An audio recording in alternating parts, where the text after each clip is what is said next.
Good afternoon and welcome to Bobcat Update. Our reporters have been quite busy this week rounding up stories affecting Texas State University and beyond. I'm Sydney Tyndall.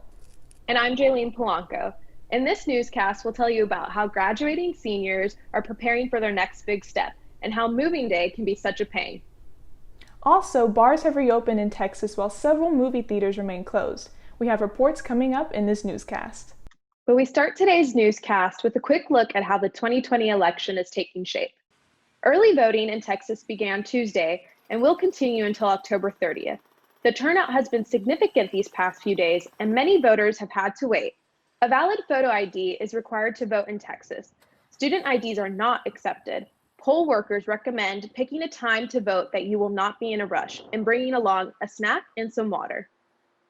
Polling places in Hays County include the Government Center off Wonder Roll Drive at Stagecoach and the Performing Arts Center at Texas State University. Polls will be open from 10 a.m. until 7 p.m. Tuesdays through Fridays and from 7 a.m. to 7 p.m. on Saturdays. The Hays County government website has information if you need it. Click on the tab Elections. The voting ends on November 3rd. With the threat of coronavirus still dominating everyday decisions across the world, study abroad programs seem less likely to occur next summer. Bobcat Updates' Michaela Amison has the story. Studying abroad allows students to immerse themselves in a foreign culture while furthering their education. Some universities have already deemed it necessary to cancel their study abroad programs for next summer. Texas State may have to as well, a possibility that saddens those who've organized trips in the past. But of course, everything changed in March. Not only did the university pull the plug on all education abroad programs, including mine, which was the right call. It was heartbreaking. Senior lecturer Gilbert Martinez has organized a trip to Japan a couple of years ago and would love to do it again, but realizes the coronavirus may linger and make the experience too risky.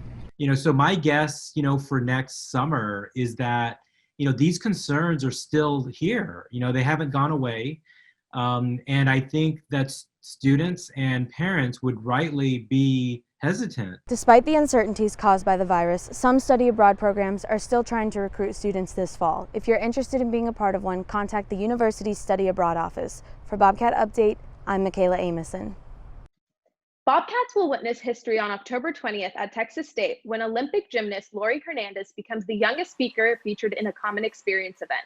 Hernandez, most recently a winner on Dancing with the Stars and a gold medalist in the 2016 Olympics, will be seen virtually as part of the Common Experience Insight series. The discussion will be moderated by Texas State alumna Dalia Jones, a writer for the Texas Observer. The event will focus on the Common Experience theme of dynamics.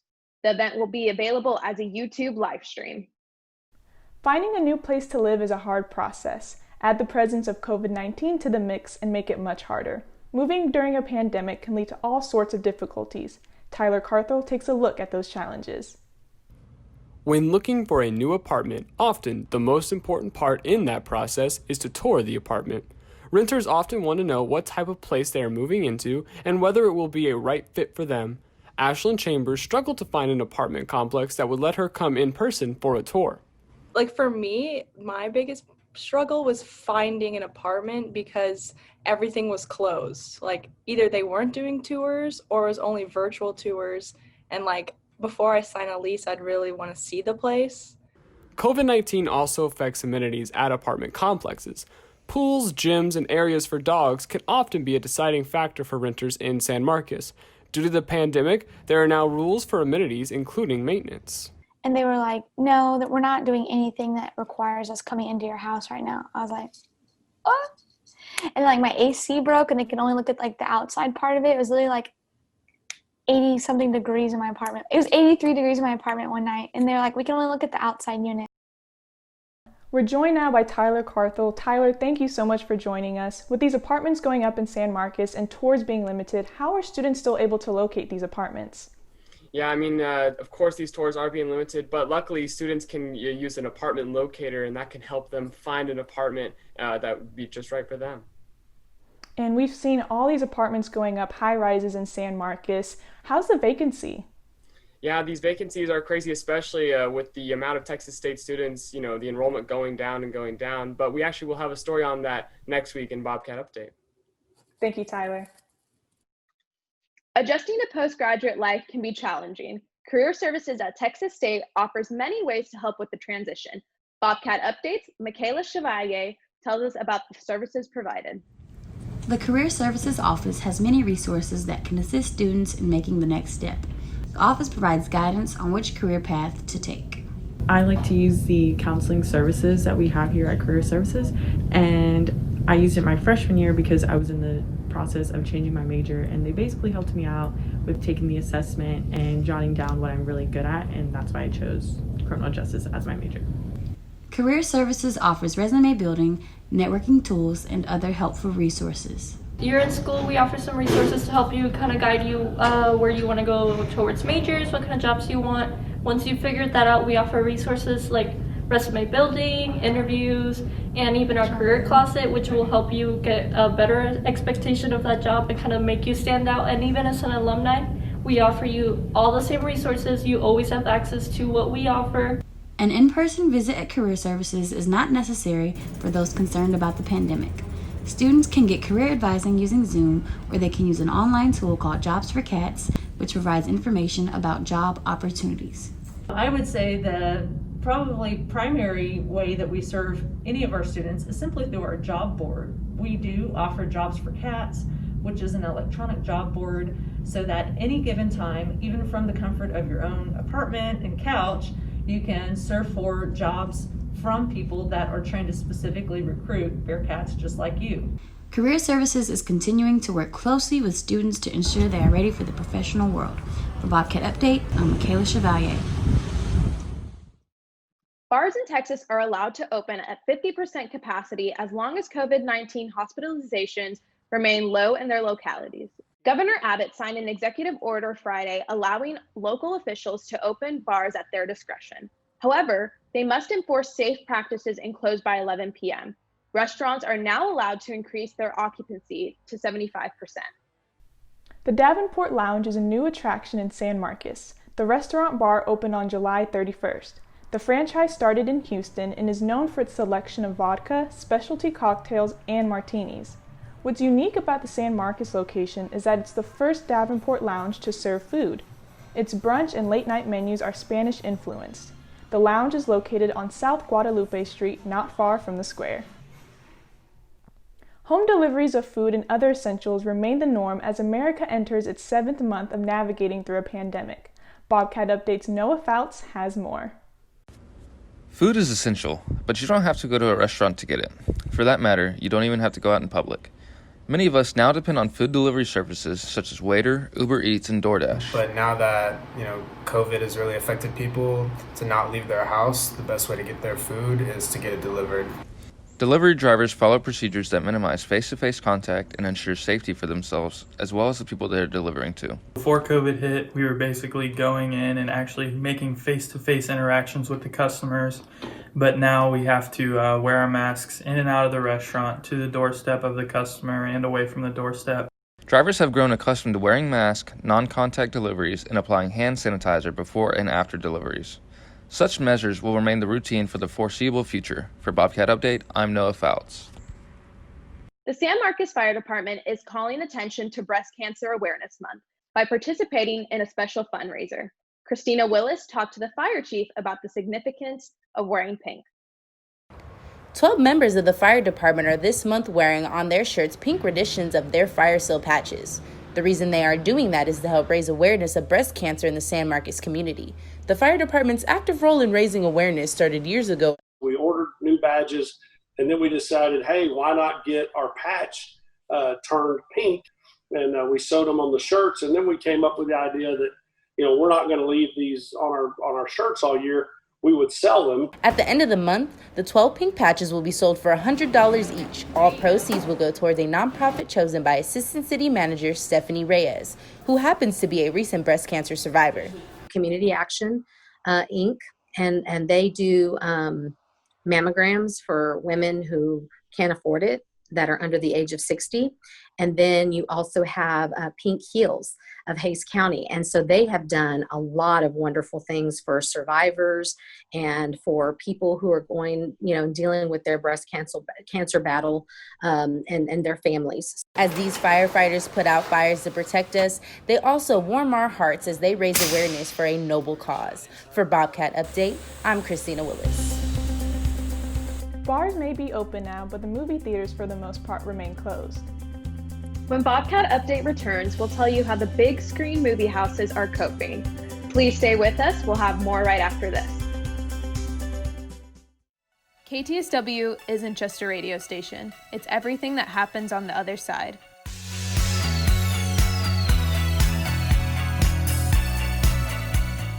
For over 27 years, KTSW has allowed Texas State students to work together to gain real-world experience through volunteer and paid positions. At KTSW, students are able to flourish creatively by creating content for social media, shooting live in-studio performances, producing original web content, finding friendships along the way, and much more.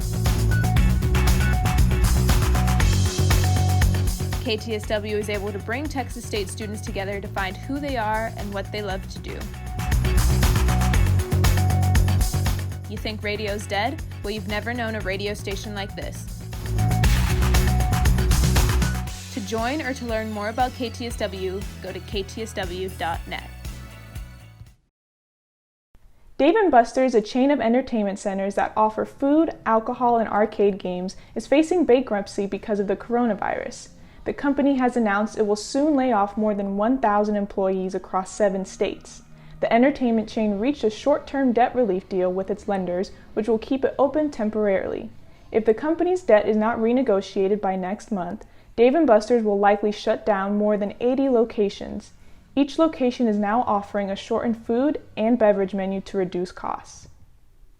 The Regal Theater chain has temporarily shut down its theaters again less than 2 months after reopening several U.S. locations. The decision was announced after the latest James Bond movie, No Time to Die, was shelved until 2021, which further pushed back a release that had already been delayed. COVID-19 has swayed many viewers from returning to theaters. Attendance has not met expectations to keep Regal in operation. About 40,000 of the theater chain's employees across the nation will be laid off. While the company calls the closure temporary, no specific date for resuming operations was released. And in San Marcos, the coronavirus has hit the movie theaters hard. We find out more in this report from Baylor Weinheimer. The theaters have to follow strict state guidelines. Springtown, formerly known as The Spot, and Starplex 12 Cinemas, both owned by the Evo Entertainment Group, have taken different approaches in how they operate under the guidelines. We're just trying to, change the game a little bit, I guess is the best way to say it, just because we can't get the brand new feature films right now because the main 2 markets, New York and LA, are both still shut down. And without those 2 markets making the majority of the revenue, the studios were kind of leery about, releasing the bigger movies. While Starplex 12 remains closed until further notice, the Springtown Entertainment Complex is open and trying to find novel ways to entertain customers. I enjoyed going to the movies pre-pandemic, but since the pandemic, there hasn't been any really good feature films out, and it's kind of hard to be safe while being indoors, even though it is socially distanced. To attract more customers, Springtown has updated its game room with new arcades featuring motorcycle racing and a Batman-themed game. For Bobcat Update, I'm Baylor Weinheimer. The Alamo Drafthouse at the Mueller Development in Austin is being sued to collect back rent. The Mueller Alamo location has been closed since March because of the pandemic, and no rent payments have been made since April. The lawsuit is seeking more than $1 million in neglected lease payments. The Alamo Drafthouse chain has reopened some of its theaters with reduced seating capacity, but there are no announced plans to resume operations at the Mueller location. Lights, camera, action. The film industry beckons for a former Texas State student. Bobcat Update's Josiah Blackwood has the story. Russell Reed earned a bachelor's degree in business from the university, and now he wants to pursue his dream career. I went in for business because I felt like I always knew that I wanted my own business. I wanted my own production company. So I went in for business and just continued to do film, man. It started with me in front of the camera, like recording myself. And then eventually I started falling in love with the process of making my films look better. Graduating has given Russell the opportunity to focus strictly on writing, filming, and editing. He has several upcoming projects. I would just say about a good 5 to 6 short films. That I would count. Like I wouldn't count anything. I wouldn't count anything below those 5 or 6 short films. And I have two to 3 series pilots that I shot, and then I also have a feature film that I just shot as well. And so I'm looking to direct my own feature film next year. My Soul to Keep is a film that Russell has been working on for months. The psychological thriller is his first feature film. Actually, it was pitched to me about a year ago from with a producer. She pitched it to me. She's a good friend of mine, and we worked together before on another project called Take Me Home, and we just clinged really, really well. And she was like, "Hey, let's do this again. Like, I have another idea, another story," and she pitched it to me, and we kind of, morphed it into what it is now. Russell says having a degree from Texas State has benefited him greatly in his film work. But I think coming out of doing my business degree has taught me a lot about handling my business. Has taught me a lot about professionalism, management, marketing, and it's definitely taught me a lot. It's taught me a lot for sure. And so I would definitely say it's definitely helped me 100%. Russell will be sending his film to multiple festivals to see if any major networks want to pick it up for production. For Bobcat Update, I'm Josiah Blackwood. The Texas State music ensembles are making adjustments because of the coronavirus. Students have received special masks to help them rehearse safely, and they are following social distancing requirements. That means some groups have moved to other buildings to practice. The music department says the concert season will be mostly virtual this year. 2020 has presented difficulties for campus organizations that require close contact. One of these difficulties is gaining student interest in what they do. Bobcat Update's Reginald Jones tells us how Hip Hop Congress is using digital platforms to attract attention. Hip Hop Congress members usually recruit using in-person methods, such as live events and freshman orientation. But since that is not safe now, the organization has switched to digital platforms to gain students' attention. One thing we're doing is, well, there's actually a couple things, they're all in the works right now, but instead of just sticking to our meetings and like our typical nights, we've had Latin nights in the past, we've had, the intro, the epidemic, which are our own shows. We're looking at new outlets. Feel like we're trying to get a podcast together. We're trying to have, a tiny desk / colors type, artist showcase called Under the Spotlight. And then with other things, we just want to get more socially active. We want to get, active with other organizations and not only do things that, we've done in the past, but something new as well. Hip Hop Congress wants the organization to move forward, but it's a challenge. Some of the problems that I have faced as a membership recruiter trying to recruit members has been actually being able to get members to our organization. Because of the pandemic that has started, we haven't been able to actively, in person, be with the new incoming freshmen and being able to actually get the incoming freshmen. So it's challenging to reach out to those people, especially when we have to do it digitally and actually have to make more of an effort to find them ourselves. So, to see their future plans and find out more about their digital efforts, visit the group's Twitter page at TXStateHHC. For Bobcat Update, I'm Reginald Jones. And on the topic of going digital, there's this. A 2-year-old video game called Among Us has suddenly gone viral in the past month. The online multiplayer game has gained popularity among YouTubers and streamers, and it is the 3rd most popular video game on the platform Steam, which is an online streaming service. The game is set in a space-like setting where most players take on the role of crewmates, whose mission is to fix the ship. A select few become imposters and they try to destroy everything. It is available on iOS, Windows, and Android devices. Beauticians and nail techs are back in business and taking precautions to work safely with their clients. Bobcat Update's India Sherman has a story. COVID-19 has changed the way beauticians and nail techs work with their clients. At-home visits are part of the routine for some. Jayla Amos, a hair braider in San Antonio, says she now goes to her clients. I do my hair braiding at my house. Mostly. Sometimes I'll go to my clients' houses. Beautician and nail tech services are in high demand now. As far as August went, whenever everybody came back to school and things, my business has been booming. I haven't had a rest day in I don't know how long. I feel like my clientele has been pretty good. At the end of the day, it's beauty in any type of service that you can give within the cosmetology.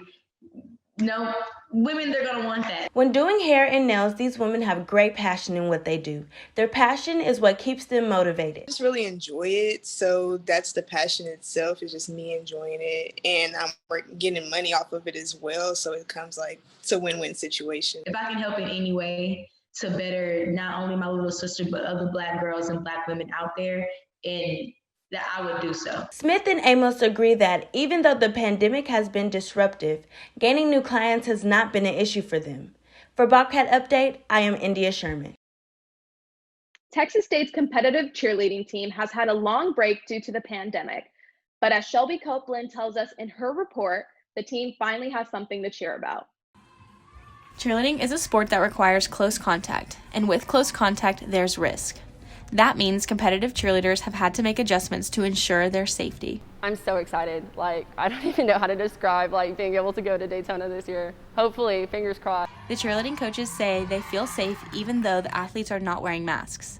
Before stepping on the mat, everyone must sanitize their hands, check their temperature, and sanitize the bottom of their shoes. Everyone feels, the coaches as well, feel 110%. The steps that we go through in order to maintain social distancing and sanitation and everything like that, we feel very confident to keep our athletes safe. The cheerleading team is looking forward to performing at a national competition in Daytona soon. For Bobcat Update, I am Shelby Copeland. That's the kind of spirit we like to see, and there's more just ahead on Bobcat Update. After the break, we'll tell you about Halloween plans in the Hill Country.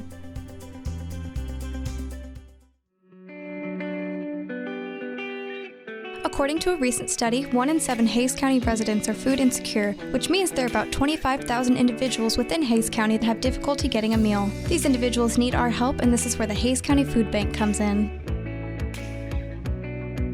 The Hays County Food Bank wants every individual to have access to nutritious food rather than having to choose between food and other needs. The food bank has 7 distribution centers that operate on different days of the week. In addition to these distribution centers, they also provide food to over 40 partner agencies including schools, churches, shelters, and local organizations. The food bank is a community with a long history with many volunteers and donors who want to make a difference. You can also help by donating funds to the food bank. A small donation of money or food can provide meals for the community. If you want to help, visit the Hays County Food Bank website, or you can stop by their office at 220 Herndon Street in San Marcos. Let's make a difference. With the arrival of fall, Halloween is right around the corner, and the CDC is warning Americans to avoid trick-or-treating. Bobcat Update's Patrick Morales has more. It's been tough for children coping with restrictions caused by the COVID-19 pandemic, and even though officials strongly suggest foregoing the Halloween candy grab this year, some parents have come up with some alternatives to make the holiday fun. Well, I look forward to it. It's something that we look forward to every Halloween, and it's just right around the corner.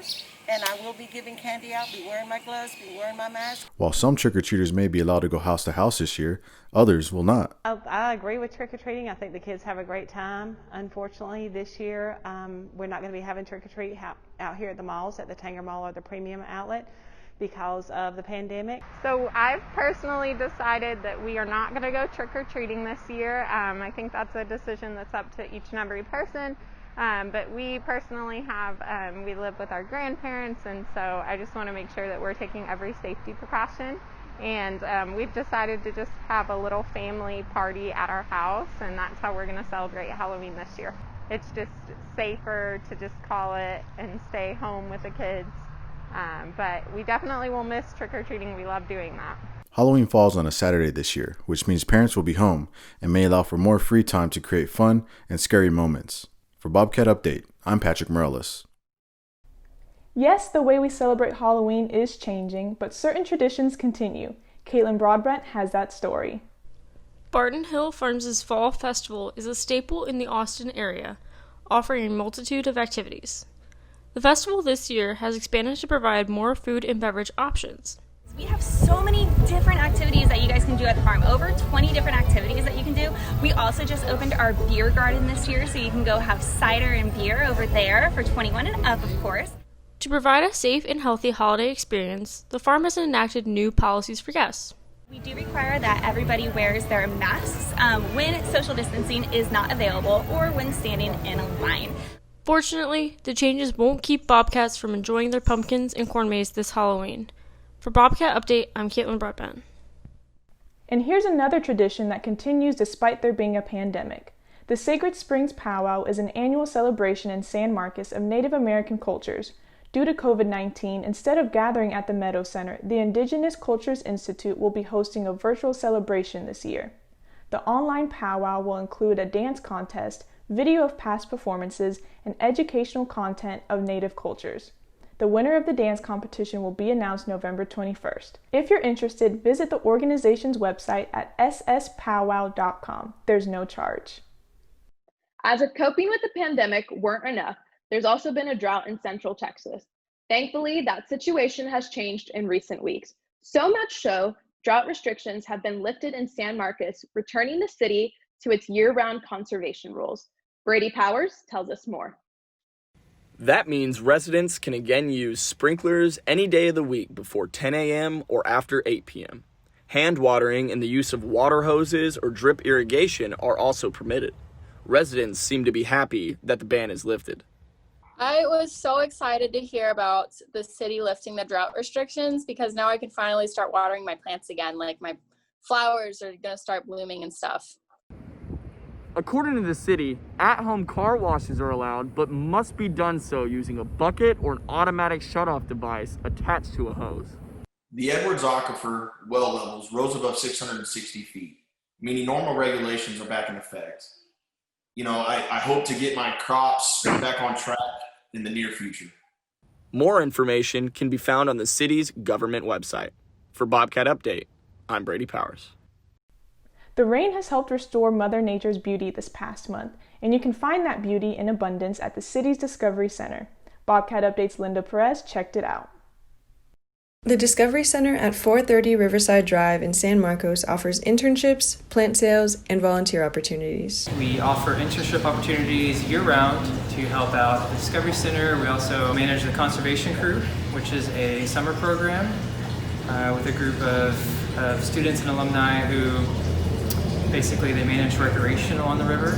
The center also has spring and fall plant sales every year. The sales are now online to keep everyone safe from COVID-19. Those who want to purchase plants can make their choices on the center's website and then schedule a time to pick up the plants. Discovery Center employees will load the plants into the purchaser's car, making the transaction contactless. The Discovery Center has several volunteer opportunities. One is called Friends of Trees. It's an opportunity for the public to come out and help care for public trees, learn about them, and take that home to use.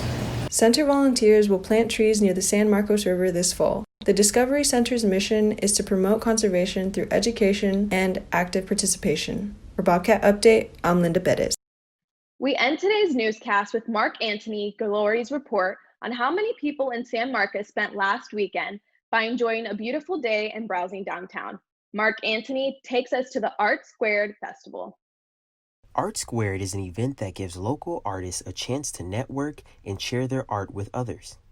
All types of art are welcome, from unique paintings, wood carvings, to homemade jewelry. I think my favorite part about coming to events like this is kind of just getting to know the people that are running the booths. Most of the time I'm kind of shy when I first meet them, but I think I can kind of meet them through their art as well.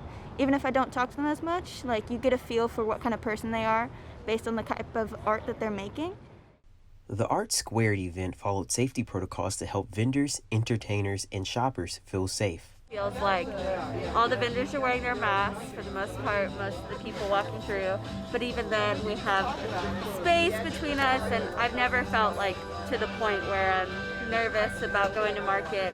Art Squared is hosted by the San Marcos Art League, which is the oldest art organization in the city. The event takes place on the San Marcos Square every other Saturday from 9 a.m. to 4 p.m. So I'm very happy that they brought it out again, and actually they're going to be making up for lost time. So now instead of just once a month for the rest of the year, it's going to be every 2 weeks, which is great. We're bringing light to the art, which art brings light to us.